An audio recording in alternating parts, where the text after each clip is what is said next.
आइए सुनते हैं मनु भंडारी जी की कहानी मजबूरी। बूढ़ी अम्मा जोर जोर से ये लोरी गा रही थी और लाल मिट्टी से कमरा लीप रही थी। बेटू को खिलावे जो एक घड़ी, उसे पिनाऊं मैं सोने की घड़ी। बेटू को खिलावे जो एक पहर, उसे दिलाऊं मैं सोने की मोहर।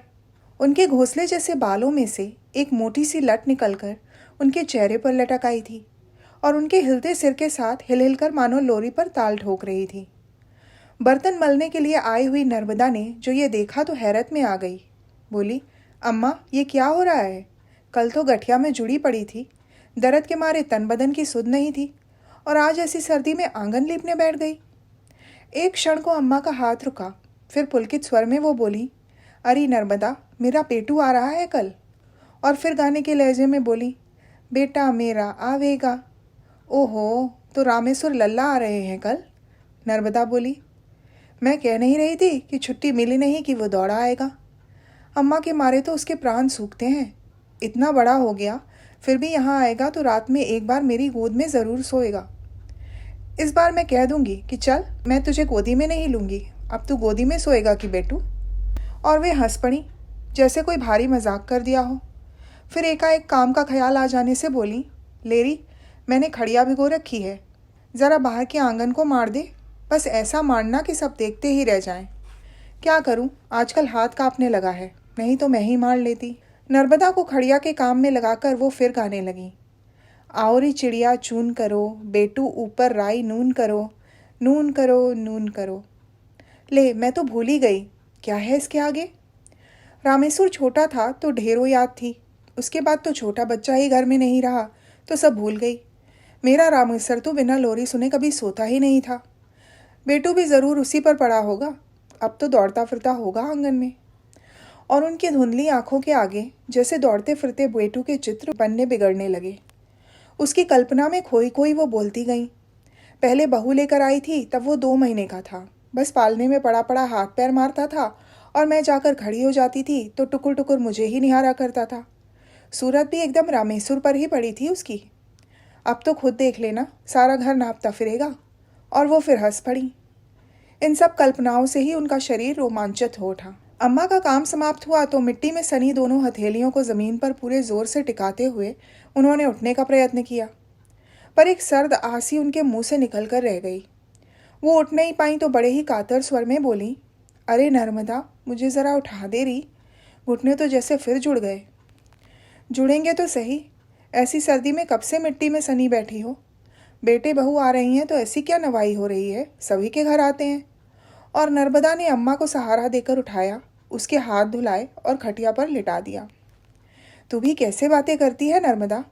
3 बरस बाद मेरा बेटा आ रहा है और मैं आंगन भी न लीपूं? 3 बरस बाद आ रहा है तो मैं तो यही कहूँगी कि उनमें मोह माया नहीं है। तुम यूं ही मरी जाती हो उनके पीछे। देख नर्मदा, मेरे रामेश्वर के लिए कुछ मत कहना।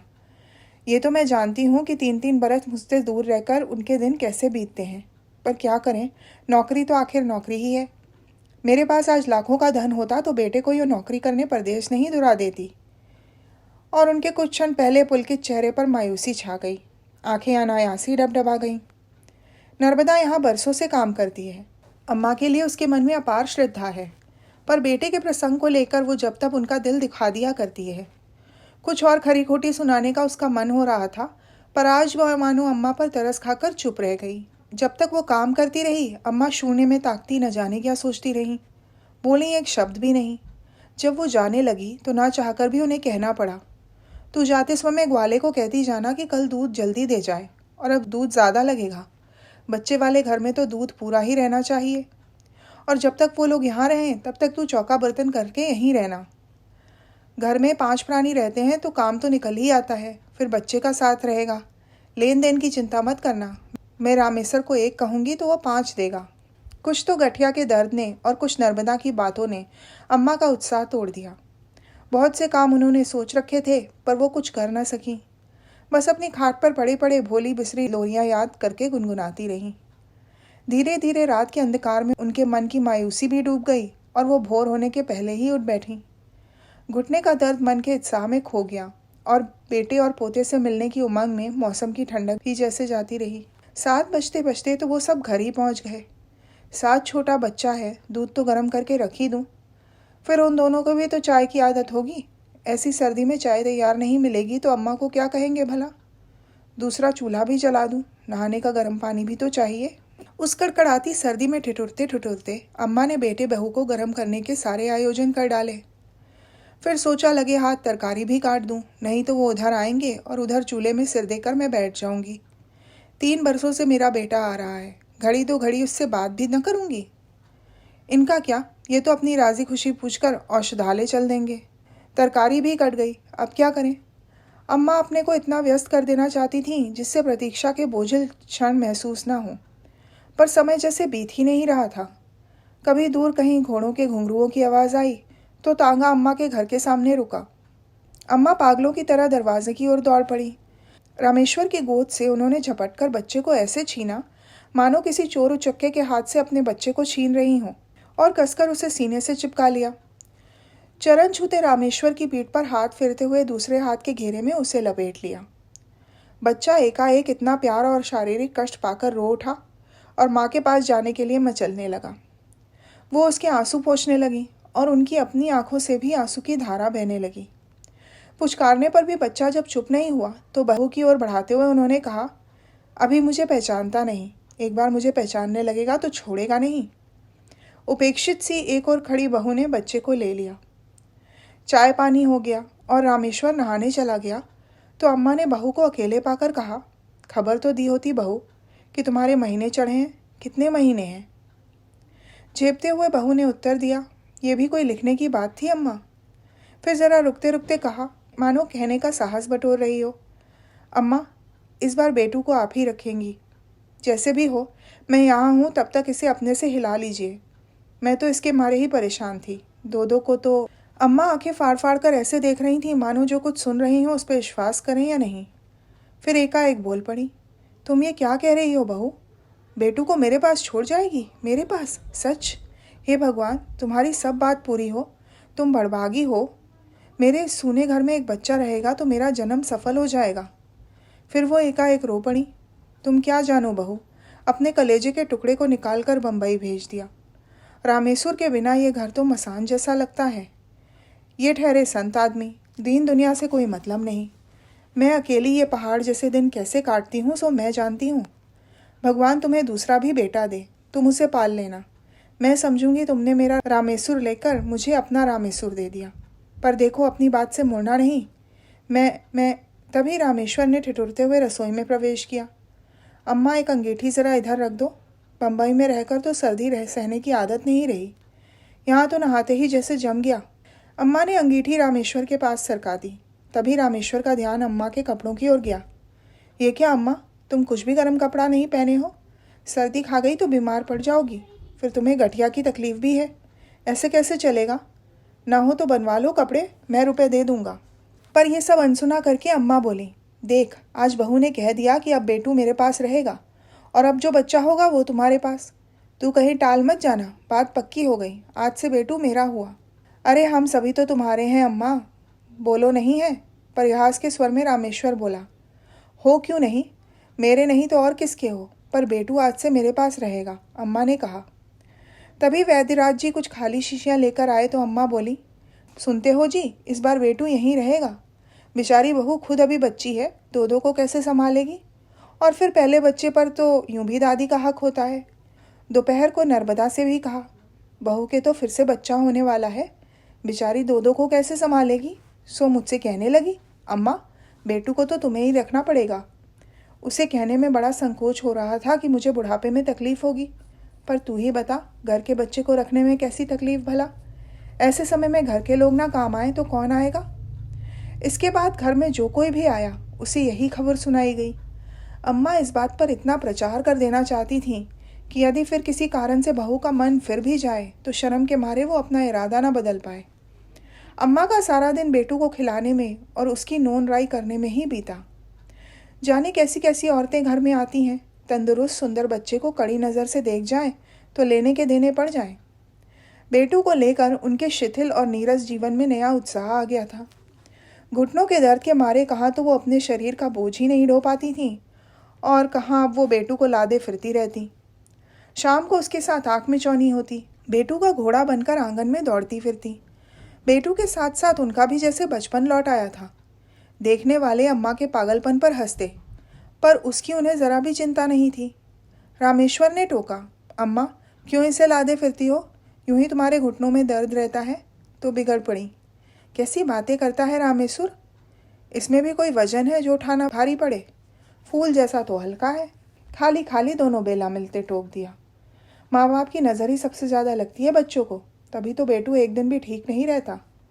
निश्चित समय पर दूध पिलाना, शीशी में दूध भरना, बाद में उसकी सफाई करना आदि सब काम अम्मा के लिए बिल्कुल नए थे। उन्होंने तो रामेश्वर को अपने ढंग से पाला था। जब बच्चा रोया झट दूध पिला दिया। दूध के लिए भी समय देखना पड़ता है, ये बात उनके लिए एकदम नई थी। 2 साल तक तो उन्होंने रामेश्वर को अपना दूध पिलाया था, उसके बाद गिलास से पिलाती थी। ये शीशी का नखरा उस ज़माने में था ही नहीं, और होगा भी तो शहरों में। पर रमा से बड़ी लगन और तत्परता से एक जिज्ञासु विद्यार्थी की तरह उन्होंने ये सब भी सीखा। पति से जिद करके औषधालय की दीवार घड़ी, जो पिछले 20 वर्षों से वहीं लगी थी, उतरवा कर घर में लगवाई और घड़ी देखना सीखा। उनके एकाकी जीवन में समय का कोई महत्व ही नहीं था। न पति को दफ्तर जाना होता था, न बच्चों को स्कूल, जो समय पर कोई काम करना पड़े। पर अब एकाएक ही उन्हें घड़ी की आवश्यकता महसूस होने लगी थी। यह उनकी याददाश्त बड़ी कमज़ोर थी, पर दूध के समय उन्होंने जो याद किए वो कभी नहीं भूली। शुरू शुरू में उन्हें यह सब बड़ा अटपटा सा लगा, फिर भी वो सारा काम बड़ी सतर्कता से करती। शीशी में दूध भरते समय उनका बूढ़ा हाथ अक्सर काँप जाया करता था और दूध बाहर को गिर जाता था। उस समय वो एक असफल विद्यार्थी की तरह सफाई पेश करती थी। बहुत जल्दी सीख लूँगी बहू। ज़रा ज़रा हाथ काँप गया था, फिर शीशी का मुंह भी तो कितना छोटा है। उनका कहने का भाव सच में ऐसा होता मानो वो कह रही हूँ कि इस छोटी सी गलती के कारण ही कहीं तुम बेटू को मत ले जाना। 20 दिन के बाद जब बहू ने अपनी माँ के घर प्रयाण किया तो बेटू ने न जिद की न वो रोया ही। माँ के कड़े नियंत्रण के बाद दादी के असीम दुलार में रहना, जहाँ कोई बंधन नहीं, अंकुश नहीं, बेटू को बड़ा अच्छा लगा। बहू चली गई। अम्मा ने निश्चिंता की एक सांस ली। महीना बीतते न बीतते खबर आई कि बहू के दूसरा लड़का हुआ है। अम्मा की छाती पर से जैसे एक भारी बोझ हट गया। संशय का एक कांटा जो रमा के जाने के बाद भी उनके मन में चुभा करता था वो भी निकल गया। बेटू अब मेरा है, पूरी तरह मेरा है। ये भावना उसी दिन पूरी तरह उनके मन में जम पाई। जाने से पहले रामेश्वर ने अम्मा और पिताजी के लिए ढेर सारे कपड़े बनवाए। अम्मा सारे मोहल्ले की औरतों को दिखाती फिरती। जो कोई आता उसी से कहती, अम्मा के पीछे तो बस रामेश्वर पागल है, ना आगे की सोचता है ना पीछे की। उसका बस चले तो मुझ पर ही सारा घर लुटा दे। लाख मना करती रही पर एक बात नहीं मानी। अब बुढ़ापे में ये छपी साड़ियाँ पहनकर कहाँ जाऊँगी? पर वो क्यों सुनने लगा। उनकी झुर्रियों भरी चेहरे पर चमक आ जाती और वो आंखें मूंदकर अपने बेटे की चिरायु होने की कामना करती। जब रामेश्वर के जाने का समय आया तो उन्होंने रो रो कर घर भर दिया। हिचकियाँ लेते हुए बोली, देख रामेश्वर, ये 3-3 बरस तक घर का मुंह न देखने वाली बात अब नहीं चलेगी। साल में एक बार तो आ ही जाया कर मेरे लाल। नौकरी की जगह नौकरी है और माँ बाप की जगह माँ बाप। मेरी तबीयत भी ठीक नहीं रहती, किसी दिन भी आँख मूंदी रह जाएगी तो मैं तेरी सूरत को भी तरस जाऊंगी। सो कम से कम अपनी इस बुढ़िया माँ को। पर आगे वो कुछ कह नहीं सकी, बस फूट फूट कर रोने लगी। आंसू भरी आंखों से वो रामेश्वर के तांगे को तब तक देखती रहीं जब तक वो आंखों से ओझल नहीं हो गया। उसके बाद उन्होंने कसकर बेटू को अपनी छाती से चिपका लिया। दूसरे साल रामेश्वर नहीं आया, केवल रमा आई, शायद बेटू को देखने। पर बेटू को जो देखा तो उसका माथा ठनक गया। जिस बेटू को वो छोड़ गई थी और जिसे अब देख रही है, दोनों में सामंजस्य ही नहीं था। बात बात में उसकी जिद देखकर रमा का खून खौल जाता। खाना वो दादी अम्मा के हाथ से खाता और सारे दिन चरता रहता था। रात में सोता तो दादी अम्मा के दोनों अंगूठे पकड़ के सोता, और जब तक दादी अम्मा उसे लोरी नहीं सुनाती तब तक उसे नींद नहीं आती थी। सारे दिन दादी अम्मा की धोती का पल्ला पकड़कर उनके पीछे पीछे घुमा करता और शाम को गली मोहल्ले के गंदे गंदे बच्चों के बीच खेलता। उसे देखकर कौन कहेगा कि एक पढ़ी लिखी सभ्य लड़की का बच्चा है। घर के सामने से जो कोई भी फेरी वाला निकल जाता उसी से बेटू कुछ न कुछ ज़रूर खरीदता। न दिलवाने से ज़मीन आसमान एक कर देता और मचल मचल कर सारे आंगन में लौटता। आखिर रमा को ज़बान खोलनी ही पड़ी। अम्मा, आपने तो इसे बिगाड़ कर धूल कर रखा है, इस तरह कैसे चलेगा? दादी माँ ने हंसते हुए बड़े सहज भाव से कहा, अरे बचपन में कौन जिद नहीं करता बहू, रामेश्वर भी ऐसे ही करता था। ये तो सच हूबहू उसी पर पड़ा है। समय आने पर सब अपने आप छूट जाएगा। यही तो उम्र होती है जिद करने की। साल 2 साल और कर ले और फिर अपने आप सब कुछ छूट जाएगा। और वो मुग्ध भाव से गोद में बैठे बेटू के बालों में उंगलियां चलाने लगी। रमा खून का घूंट पीकर रह गई। रमा की इच्छा हुई बेटू को अपने साथ लेती जाए, पर 1 साल का पप्पू ही उसे इतना परेशान करता था कि दोनों को साथ रखने का साहस नहीं हुआ। बम्बई जाते ही उसने अम्मा के पास ज़रा खरी खरी भाषा में पत्र पहुंचाने आरंभ कर दिए। जैसे ही वो 4 साल का हुआ, रमा ने लिख दिया कि अम्मा अब उसे वहाँ के नर्सरी स्कूल में भर्ती करवा दें, कम से कम कुछ तमीज़ तो सीखेगा। चिट्ठियाँ पढ़ती तो अम्मा को लगता बहू का दिमाग बौरा गया है। भला 4 साल का दूध पीता बच्चा कहीं स्कूल जाता है। रमा के पत्र आते रहे और अम्मा का ढर्रा अपने ढंग से बराबर चलता रहा। 2 साल बाद फिर रमा और रामेश्वर अपने 3 साल के पप्पू को लेकर आए। पप्पू ने अंग्रेज़ी की छोटी छोटी कविताएं याद कर रखी थीं और बड़े अदब के साथ बोलता था। अभी 2 महीने पहले ही रमा ने उसे वहाँ के अंग्रेज़ी स्कूल में भर्ती करवाया था, पर पेटू वैसा का वैसा ही था जैसे रमा उसे छोड़ गई थी। उम्र में वो ज़रूर बड़ा हो गया था, बाकी सब कुछ वैसा ही था। रमा उठते बैठते रामेश्वर से कहती, जैसे भी हो इस बार बेटू को लेकर चलना ही होगा। यही हाल रहा तो इसकी ज़िंदगी चौपट हो जाएगी। ये भी कोई ढंग है भला? अम्मा को बड़ा दुख होगा, और बेटू तुम्हारे पास ज़रा भी तो नहीं आता। वो अम्मा को छोड़कर कैसे रहेगा? ये सारी बातें सोच लो। रामेश्वर इस प्रसंग को जैसे टालना चाहते थे। अम्मा के दुख की बात मैं मानती हूँ, रमा ने अपने आवेश को दबाते हुए कहा, पर जब उन्हें लिखा कि स्कूल में डाल दो तो वो भी उनसे नहीं हुआ। जैसे बताती हूँ वैसे तो रखती नहीं। अब इनके 2 दिन के सुख के लिए बच्चे का सारा भविष्य बिगाड़ कर रख दूँ। उसका गला भर आया था। रामेश्वर बेचारा बड़े धर्म संकट में था। उसे पत्नी की बातों का भी सार नजर आता था, पर वे अम्मा की भावनाओं को भी ठेस पहुंचाना नहीं चाहता था। सो बिना कुछ निर्णय दिए सारी बात रमा पर छोड़कर वो बम्बई लौट आया। रमा कभी मिठाई दिलाकर, कभी तांगे में घुमाकर बेटू को अपने से हिलाने की कोशिश करने लगी। बेटू को तांगे में घूमने का बेहद शौक था, जो कम ही पूरा होता था। अम्मा को कभी स्वप्न में भी ख्याल नहीं आया था कि रमा पप्पू के रहते हुए बेटू को ले जाने का प्रस्ताव रखेगी। जिस दिन उन्होंने सुना, उनके पैरों तले की ज़मीन सरक गई। जब रमा ने बेटू को उनके पास छोड़ने का प्रस्ताव रखा था, तब एकाएक उन्हें अपने कानों पर भी विश्वास नहीं हुआ था। ठीक उसी प्रकार ले जाने की बात पर भी उन्हें तनिक विश्वास नहीं हो रहा था। फिर भी कांपते स्वर में कहा, कैसी बात करती हो बहू, मेरे बिना वो पल भर भी तो नहीं रह सकता। इतना बड़ा हो गया है, फिर भी जब तक मैं कौर नहीं देती तब तक वो खाता नहीं, तो एकाएक मुझसे दूर कैसे रहेगा? नहीं रहेगा तो थोड़े दिन रो लेगा। आखिर उसकी पढ़ाई का सिलसिला भी तो जमाना है अम्मा। देखो पप्पू स्कूल जाने लगा है और ये अभी तुम्हारा पल्ला पकड़े पकड़े ही घूमता है। अरे पढ़ लेगा बहू, पढ़ लेगा। उम्र आएगी तो पढ़ लेगा। ये मत सोचना कि मैं उसे गंवार ही रहने दूंगी। रामेश्वर को भी तो मैंने ही पाला पोसा है, उसे क्या गंवार रख दिया? फिर ये तो मुझे और भी प्यारा है, मूल से प्याज ज़्यादा प्यारा होता है। इसे तो मैं खूब पढ़ाऊंगी, तू चिंता मत कर बहू, पर इसे ले जाने की बात मत कर। और वो फफक फफक कर रो पड़ी। रमा की आंखों में भी आंसू तो आ गए, फिर भी उसने अपने आप पर काबू पाते हुए और स्वर को भरसक कोमल बनाकर कहा, मैं आपका दिल नहीं दुखाना चाहती अम्मा, पर आपके ज़रूरत से ज़्यादा प्यार नहीं तो इसे बिगाड़ कर धूल कर दिया है। एक भी आदत तो इसमें अच्छी नहीं है। यदि आप सचमुच ही इसे प्यार करती हैं और इसका भला चाहती हैं तो इसे मेरे साथ भेज दीजिए, और उसके साथ दुश्मनी निभानी है तो रखिए इसे अपने पास। कहने के बाद ही रमा को लगा जैसे उसने बहुत बड़ी बात कह दी है। मैं अपने बेटू के साथ दुश्मनी निभाऊंगी? मैं उसकी दुश्मन हूँ? मैं? तू मेरे प्यार की परीक्षा लेना चाहती है? पर ऐसी कठिन परीक्षा तो मत ले बहू, इससे तो तू मेरे प्राण ही ले ले। और वो फूट फूट कर रोने लगी। कुछ देर बाद एकाएक स्वर संयत करके बोली, ले जा बहू ले जा। मेरा बेटू फले फूले, पढ़ लिख कर लायक बने, इससे बढ़कर खुशी मेरे मन के लिए हो ही क्या सकती है? मेरा क्या है, मेरी 4 दिन की हंसी खुशी के लिए मैं तेरे बच्चे की ज़िंदगी नहीं बिगाड़ूंगी। मैं अपड़ गंवार औरत ठहरी, इसे लायक कहाँ से बनाऊंगी? तू उसे ले जा। 4 दिन को मेरी ज़िंदगी में हंसी खुशी आ गई, इसी में तेरा बड़ा जस मानूंगी। और रमा कुछ कहे उससे पहले ही उन्होंने रसोई घर में जाकर भीतर से किवाड़ बंद कर लिए। रमा को खुद इस सारी बात से बड़ा दुख हो रहा था, पर बच्चे की बात सोचकर वो निर्णय बदलने में अपने को असमर्थ पा रही थी। यही सोच सोचकर वो अपने को तसल्ली दे रही थी कि समय का मरहम अम्मा के घाव को अपने आप भर देगा।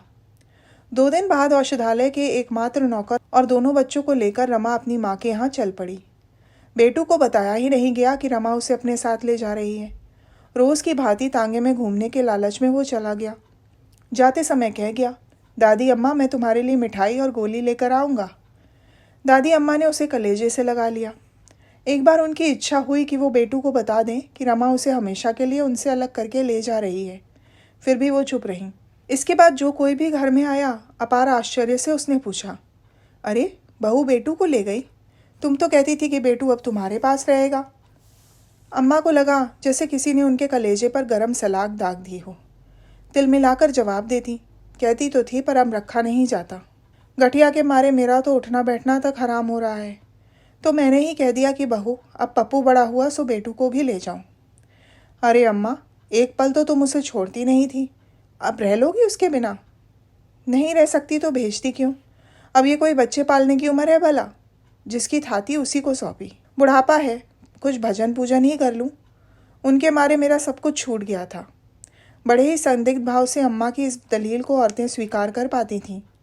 आज अम्मा के पास कोई काम नहीं था करने को, सो खाली आंगन में दर्दीले स्वर में एक लोरी गुनगुना रही थी। शाम को गुब्बारे वाला आया, बुढ़िया के बाल वाला आया, खिलौने की मिठाई बेचने वाला आया, तो मुरझाए स्वर में अम्मा ने सबको यही जवाब दिया, जाओ भाई जाओ, आज तुम्हारा ग्राहक नहीं है। उसे मैंने उसकी अम्मा के साथ भेज दिया। अब यहाँ मत आया करो, कभी मत आया करो, कोई तुम्हारी चीज़ नहीं खरीदेगा। और उनका मन सुबह उठता, पर उनकी आंखों के आंसू जैसे सूख गए थे। तीसरे दिन औषधालय का नौकर वापस आया तो सबसे पहले खबर दी कि दादी अम्मा को याद करते करते बेटू को बुखार आ गया है और वो उसे भरे बुखार में छोड़कर आया है। वो रमा के हाथ से न कुछ खाता है न दवाई पीता है। अम्मा ने सुना तो ऊपर की सांस ऊपर और नीचे की सांस नीचे रह गई।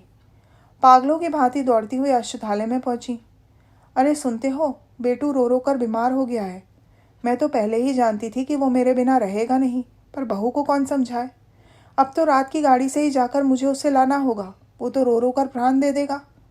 हे भगवान, मेरी मत पर भी पत्थर पड़ गए थे जो बहू की बात मान गई। अम्मा रोती थी और कपड़े ठीक करती जाती थी। नर्मदा आई तो आश्चर्य से बोली, कहाँ की तैयारी हो रही है अम्मा? अरे शिब्बू बहू को छोड़कर लौटा तो बताया कि बेटू ने रो रो कर बुखार चढ़ा लिया। मैं तो भेजकर अपनी तरफ से निश्चिंत हो गई थी, पर वो रह सकता है क्या? उसके तो प्राण मुझ में कुछ ऐसे पड़ गए थे कि क्या बताऊं। कोई अगले जन्म का संस्कार ही समझो। अब जाकर लाना पड़ेगा, नहीं तो छोरा रो रो कर प्राण दे देगा। और गर्व और आनंद से उनकी छाती फूल गई। तीसरे दिन ही बेटू को लेकर वो लौट आई। जिसने देखा उसी ने कहा, अरे 4 दिन में ही बच्चा सूख गया। सूखेगा नहीं, कुछ तो खाया नहीं और एक पल को आंसू नहीं टूटा। मैं तो सोचती थी कि बहू के हवाले करके सुख से पूजा पाठ करूंगी, पर ये रहता भी तो नहीं।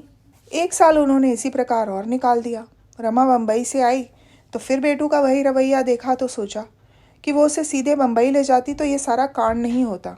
अम्मा बम्बई तक आ नहीं सकती थी, सो इस बार फिर एक बार दादी माँ को रुलाकर उनके मना करने के बावजूद वो बेटू को लेकर बम्बई के लिए चल पड़ी। जाने की साशा से अम्मा ने अपनी सारी जमा पूंजी खर्च करके शिब्बू को साथ कर दिया।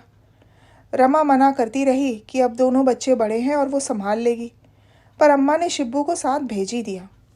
दूसरे दिन से जो कोई भी आता, अम्मा उसी के सामने यही मनौती मनाती कि किसी प्रकार बेटू रमा के पास हिल जाए तो वो 1.25 रुपये का प्रसाद चढ़ाएंगी। उच्च स्वर से वो रात दिन रट लगाए रहती कि बेटू मुझे किसी तरह भूल जाए। पर 7 दिनों के बाद जब शिब्बू लौट कर आया तो वो ऐसे दौड़ी पड़ी मानो वो बेटू को लेकर ही आया हो। झपटकर उन्होंने पूछा, मेरा बेटू कहाँ है? मेरा बेटू ठीक है शिब्बू? तुझे मैंने किस लिए भेजा था? उनका स्वर बुरी तरह काँप रहा था। इस बार तो अम्मा बहू जी ने बेटे को हिला दिया। वहाँ बहू जी के मकान में बहुत सारे बच्चे हैं, उन सब से दोस्ती हो गई, सो खूब खेलता है। ट्राम, बस, बगीचे, झूले, इन सब में उसका मन लग गया है।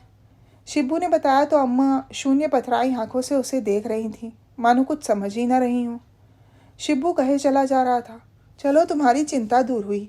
मैं तो अम्मा 2 दिन इसी मारे ज़्यादा रुक गया कि कहीं रोया तो अपने साथ लेता आऊँगा, पर इस बार बहू जी ने उसे समझा दिया और वो भी समझ गया। अब वहाँ जम पाएगा। अब तो तुम प्रसाद चढ़ाओ अम्मा और मज़े से भजन पूजा करो। एकाएक जैसे अम्मा की चेतना लौट के आई। क्या कहा? बेटू भूल गया, वहाँ जम गया। सच मेरी बड़ी चिंता दूर हुई।